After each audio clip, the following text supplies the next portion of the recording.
Saudara-saudari terkasih dalam Kristus, hari ini Jumat 2 Mei 2025 merupakan peringatan wajib Santo Athanasius, Uskup Pujangga Gereja. Bacaan dibawakan oleh Sirila Cahyoyanti, Mazmur dilantunkan oleh Maria Paula, dan renungan ditulis oleh Sandi Kusuma. Selamat menekuni Sabda Allah. Mari berziarah dalam pengharapan untuk dunia yang lebih baik.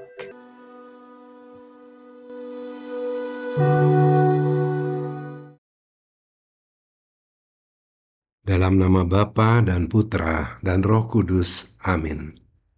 Ya Bapa yang Maha Kasih, kami bersyukur atas hari baru ini dan atas kesempatan untuk mendengarkan sabda-Mu. Berbicaralah ya Tuhan, sebab kami siap untuk mendengarkannya. Curahkanlah Roh Kudus-Mu atas kami, agar sabda-Mu meneguhkan iman kami, memberi terang bagi langkah kami, dan menguatkan kami dalam menghadapi segala tantangan hidup. Amin. Bacaan dari Kisah Para Rasul bab 5 ayat 34 sampai 42.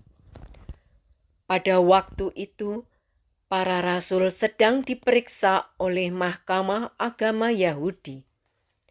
Maka seorang Farisi dalam Mahkamah Agama itu yang bernama Gamaliel, seorang ahli Taurat yang sangat dihormati seluruh orang banyak, bangkit dan meminta supaya para rasul itu disuruh keluar sebentar. Sesudah itu, ia berkata kepada sidang, "Hai orang-orang Israel, pertimbangkanlah baik-baik apa yang hendak kamu perbuat terhadap orang-orang ini. Sebab dahulu telah muncul si Teudas yang mengaku dirinya seorang istimewa, dan ia mempunyai kira-kira 400 pengikut, tetapi ia dibunuh. Lalu cerai-berailah seluruh pengikutnya dan lenyap. Sesudah dia, pada waktu pendaftaran penduduk, muncullah si Yudas, seorang Galilea.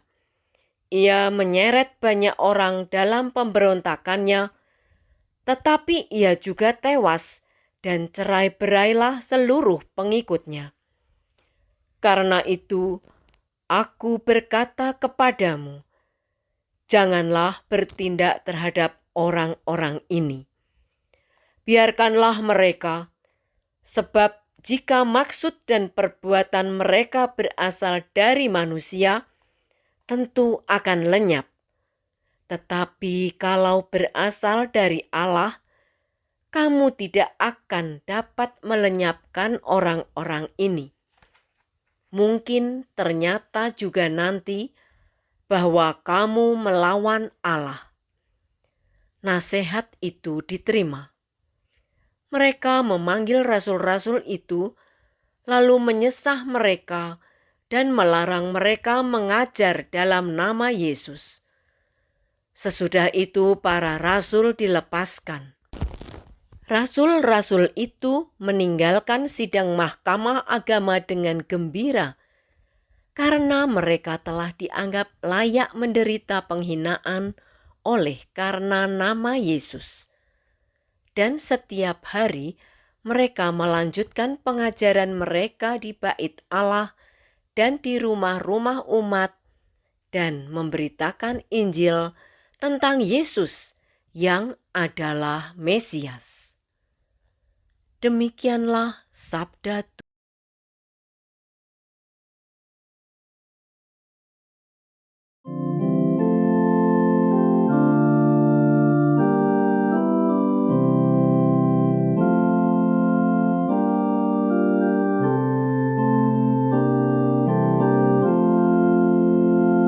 Satu hal telah ku minta kepada Tuhan, diam di rumah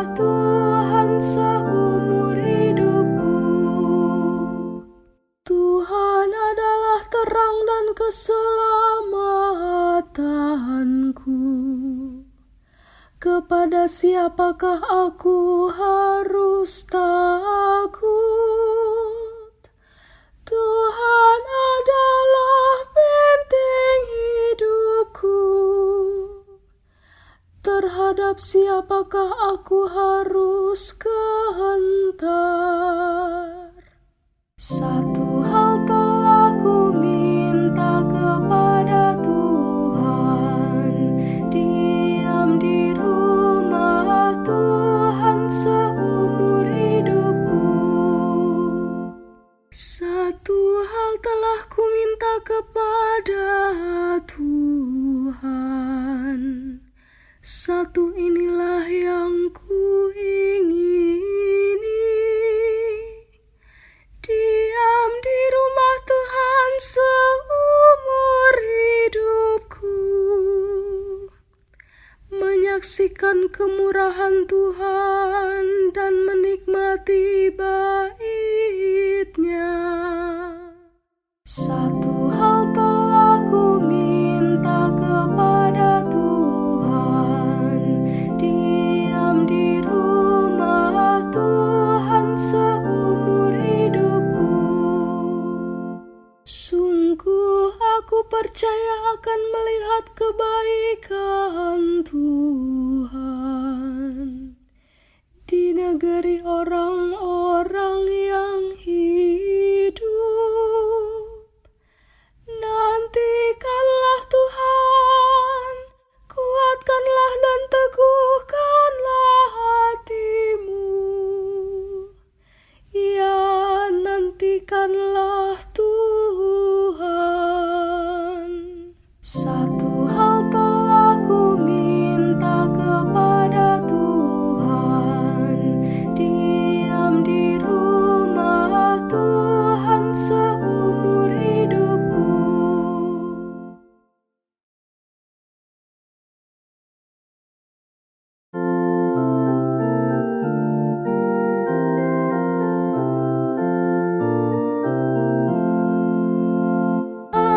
Haleluya, haleluya, haleluya. Manusia hidup bukan dari roti saja, tetapi dari setiap firman yang keluar dari mulut Allah. Haleluya, haleluya, haleluya. Inilah Injil suci menurut Yohanes bab 6 ayat 1 sampai 15. Pada waktu itu Yesus berangkat ke seberang danau Galilea, yaitu danau Tiberias. Orang banyak berbondong-bondong mengikuti Dia karena mereka melihat mujizat-mujizat penyembuhan yang diadakannya terhadap orang-orang sakit. Yesus naik ke atas gunung dan duduk di situ dengan murid-muridnya. Ketika itu, Paskah, hari raya orang Yahudi, sudah dekat. Ketika Yesus memandang sekelilingnya dan melihat bahwa orang banyak berbondong-bondong datang kepadanya, berkatalah Ia kepada Filipus, "Di manakah kita akan membeli roti sehingga mereka ini dapat makan?" Hal itu dikatakannya untuk mencobai Dia, sebab Ia sendiri tahu apa yang hendak dilakukannya. Jawab Filipus kepadanya, "Roti seharga 200 dinar tidak akan cukup untuk mereka ini, sekalipun masing-masing mendapat sepotong kecil saja." Seorang dari murid-muridnya, yaitu Andreas, saudara Simon Petrus, berkata kepadanya, "Di sini ada seorang anak yang membawa 5 roti jelai dan mempunyai 2 ikan. Tetapi, apakah artinya itu untuk orang sebanyak ini? Kata Yesus, "Suruhlah orang-orang itu duduk." Adapun di tempat itu banyak rumput. Maka duduklah orang-orang itu, kira-kira 5.000 laki-laki banyaknya. Lalu Yesus mengambil roti itu, mengucap syukur dan membagi-bagikannya kepada mereka yang duduk di situ. Demikian juga dibuatnya dengan ikan-ikan itu sebanyak yang mereka kehendaki. Dan setelah mereka kenyang, Ia berkata kepada murid-muridnya, "Kumpulkanlah potongan-potongan yang lebih, supaya tidak ada yang terbuang." Maka mereka pun mengumpulkannya dan mengisi 12 bakul penuh dengan potongan-potongan dari kelima roti jelai yang lebih setelah orang makan. Ketika orang-orang itu melihat mujizat yang telah diadakan Yesus, mereka berkata, "Dia ini benar-benar nabi yang akan datang ke dalam dunia." Karena Yesus tahu bahwa mereka akan datang dan hendak membawa Dia dengan paksa untuk dijadikan raja, Ia menyingkir lagi ke gunung seorang diri. Demikianlah sabda Tuhan.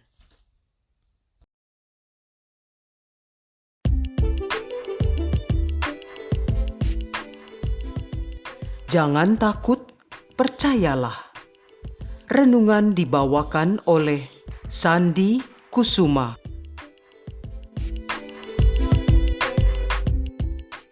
Adik-adik, Bapak, Ibu, dan saudara-saudara seiman dalam kasih Kristus. Marilah kita membuka hati untuk mendengarkan sabda Tuhan dari Injil Yohanes 6 ayat 1-15 dan merenungkannya bersama. Sosok Filipus, salah satu dari ke-12 Rasul Yesus, tampil menonjol dalam kisah Injil hari ini. Ia bukan tokoh utama, tetapi ia mendapat pertanyaan yang sangat penting dari Yesus. Di manakah kita akan membeli roti supaya mereka ini dapat makan? Yesus mengajukan pertanyaan itu bukan karena ia tidak tahu jawabannya, melainkan karena ia ingin menguji iman Filipus. Sebagai orang yang berasal dari daerah Betsaida, wilayah sekitar Danau Galilea, Filipus mungkin dianggap lebih mengenal daerah di sekitar dan lebih tahu di mana bisa membeli makanan. Tetapi jawaban Filipus sangat manusiawi. Roti seharga 200 dinar tidak akan cukup untuk mereka ini, sekalipun masing-masing mendapat sepotong kecil saja. Jawaban ini mencerminkan logika manusia yang realistis tetapi kurang percaya akan kuasa Tuhan. Di hadapannya ada Yesus, Sang Mesias yang telah melakukan banyak mukjizat. Tetapi Filipus tetap terpaku pada hitungan uang dan keterbatasan manusia. Ia gagal melihat siapa yang sedang berbicara dengannya. Saudara-saudara terkasih, berapa sering kita seperti Filipus? Kita lebih percaya kepada angka dan logika dibandingkan pada iman dan pengharapan. Kita lupa bahwa Allah kita adalah Allah yang hidup, yang dapat membuat dari yang tidak ada menjadi ada, dari 5 roti dan 2 ikan menjadi makanan bagi 5.000 orang lebih. Di tengah ketakutan dan kesulitan, seringkali kita bertanya seperti Filipus, bagaimana mungkin kita bisa melewati ini? Kita mengandalkan kekuatan sendiri, lupa bahwa Yesus sedang bersama kita. Padahal seperti yang ditulis dalam Mazmur 27 ayat 1, Tuhan adalah terang dan keselamatanku, kepada siapakah aku harus takut? Tuhan adalah benteng hidupku, terhadap siapakah aku harus gentar? Yesus tidak hanya memberi makan orang banyak, tetapi juga menunjukkan kepada kita bahwa Ia adalah Tuhan yang tahu kebutuhan kita, yang tidak membiarkan kita kelaparan, baik secara jasmani maupun rohani. Dengan mukjizat pengganaan roti ini, kita melihat gambaran dari Ekaristi, di mana Yesus memberikan dirinya sendiri sebagai makanan yang menghidupkan. Kisah ini juga bergaung dalam bacaan pertama dari Kisah Para Rasul pasal 5 ayat 34-42, di mana para rasul yang sebelumnya takut dan bersembunyi kini justru bersuka cita karena dianggap layak menderita demi nama Yesus. Bagaimana bisa seseorang bersuka cita karena menderita? Karena mereka percaya kepada kuasa Allah dan tahu bahwa penderitaan mereka tidak sia-sia. Gamaliel, seorang ahli Taurat yang bijaksana, memberi nasihat yang luar biasa. Jika maksud dan perbuatan mereka berasal dari manusia, tentu akan lenyap. Tetapi kalau berasal dari Allah, kamu tidak akan dapat melenyapkan orang-orang ini. Ini adalah pernyataan iman yang luar biasa dari seseorang yang bahkan belum menjadi pengikut Kristus. Para rasul percaya bahwa mereka tidak berjalan sendiri. Mereka percaya seperti pemazmur yang berseru, "Satu hal telah kuminta kepada Allah, diam di rumah Tuhan seumur hidupku, menyaksikan kemurahannya dan menikmati bait-Nya." Mazmur 27 ayat 4. Itulah kekuatan pengharapan yang membuat mereka tetap setia dalam penganiayaan. Iman yang sejati bukan hanya percaya bahwa Tuhan bisa melakukan sesuatu seperti dulu di zaman Alkitab, tetapi juga percaya bahwa Tuhan masih bekerja sekarang. Ia hadir dalam hidup kita. Ia sanggup memulihkan, mencukupkan, dan bahkan membangkitkan semangat yang telah redup. Jika kita ini sedang menghadapi sesuatu yang nampak mustahil, kebutuhan ekonomi yang berat, masalah keluarga yang pelik, ketidakpastian masa depan, ingatlah bahwa Yesus sanggup mengubah kekurangan menjadi kelimpahan, mengubah ketakutan menjadi keberanian, dan mengubah kita yang biasa-biasa saja menjadi saksi-saksi luar biasa bagi kerajaan Allah. Marilah kita belajar untuk percaya, bukan hanya ketika situasi terlihat masuk akal, tetapi terlebih lagi ketika semuanya nampak gelap. Sebab manusia hidup bukan hanya dari roti saja, tetapi dari setiap firman yang keluar dari mulut Allah. Matius 4 ayat 4. Maka janganlah takut, melainkan percayalah. Amin. Sekarang marilah kita berdoa untuk menutup renungan kita hari ini. Ya Allah Bapa yang penuh kasih, Tuhan Yesus yang maha baik, kami bersyukur atas sabdamu yang telah kami dengarkan hari ini. Engkau mengajarkan kepada kami untuk tidak hanya mengandalkan logika, tetapi juga untuk percaya sepenuhnya kepada kuasa dan kasih-Mu. Seperti anak kecil yang mempersembahkan 5 roti dan 2 ikan, kami pun ingin mempersembahkan hidup kami, walau sederhana dan terbatas, agar Engkau ubahkan menjadi berkat bagi sesama. Ya Bapa, jadikanlah kami pribadi yang tidak takut menghadapi kesulitan, yang tetap bersuka cita mesti dalam penderitaan, dan yang setia memberitakan Injil seperti para rasul-Mu. Teguhkanlah tekad kami untuk hidup dalam iman, dan ajarilah kami untuk selalu mengandalkan Engkau dalam segala hal. Amin. Dalam nama Bapa dan Putra dan Roh Kudus. Amin.